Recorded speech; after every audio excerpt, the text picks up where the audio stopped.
First question ఏంటి అంటే define structure.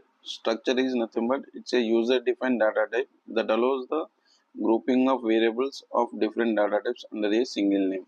So different data types అంటే ఏంది? ఎగ్జాంపుల్ స్టూడెంట్ ఉన్నాడు, ఒక స్టూడెంట్ యొక్క పేరు ఎగ్జాంపుల్ ర్యామ్ అనుకోండి. ర్యామ్ అనేది ఇట్స్ కలెక్షన్ ఆఫ్ లెటర్స్ కదా. లెటర్స్ ఏ డేటా టైప్ కిందకి వస్తాయి? క్యారెక్టర్ డేటా టైప్ కిందకి వస్తుంది. అట్లాగే వాడి యొక్క రూల్ నెంబర్ 01 అని తీసుకున్నాం అనుకోండి. 01 అనేది వాల్యూ కదా, ఇట్స్ ఇంటీజర్. అండ్ వాడి యొక్క మార్క్స్ తీసుకుంటే మార్క్స్ 7.5 సిజిపిఏ 6.5 సిజిపిఏ వచ్చింది అనుకోండి. సో ఇక్కడ 0.5 అని మెన్షన్ చేస్తున్నాం కాబట్టి, డెసిమల్ యూజ్ చేస్తున్నాం కాబట్టి it's comes under float data type అనమాట. సో ఈ మూడు కలిపి ఒక చోట రాసేదాన్ని మనం స్ట్రక్చర్ అని అంటాం.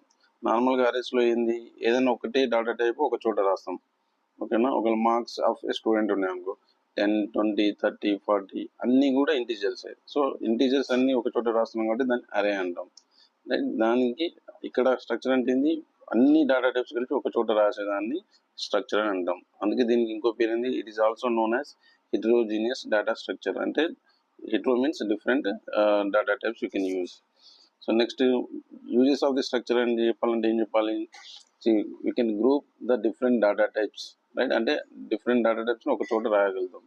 And you can create the custom data types. Custom data type అంటే ఏంది? నాకు ఇప్పుడు ఎంప్లాయ్ డేటా కావాలి, ఎంప్లాయ్ డేటా అంతా ఒక చోట పెడతాను. స్టూడెంట్ డేటా కావాలి, స్టూడెంట్ డేటా ఒక చోట పెట్టుకోగలుగుతాను.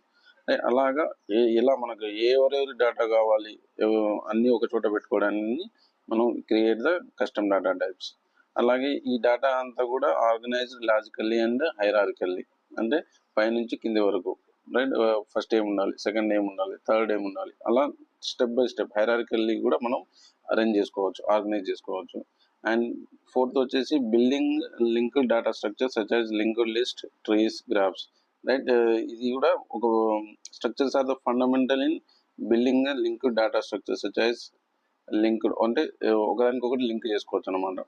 అండ్ మల్టిపుల్ పారామీటర్స్, ఫిఫ్త్ వచ్చేసి multiple parameters can be transfer to the functions in single call, right? అంటే మనం ఫంక్షన్ కాల్ చేసినప్పుడు నార్మల్గా ఏంది, అరేస్ యూజ్ చేస్తే ఒక్కొక్క పారామీటర్ ఒక్కొక్క ఎలిమెంట్ మాత్రమే పంపగలుగుతాం. కానీ స్ట్రక్చర్లో ఏంటంటే ఒక్కసారి స్ట్రక్చర్ని పంపించడం అంటే మల్టిపుల్ పారామీటర్ ఒకేసారి ఫంక్షన్కి వెళ్ళిపోతాయి అనమాట. Okay. And also sixth, it also return multiple values from the functions, right? And return కూడా మల్టిపుల్ పారామీటర్స్ని రిటర్న్ చేస్తుంది. And it is for better memory management and used in the database management application to represent the records and for better file handling.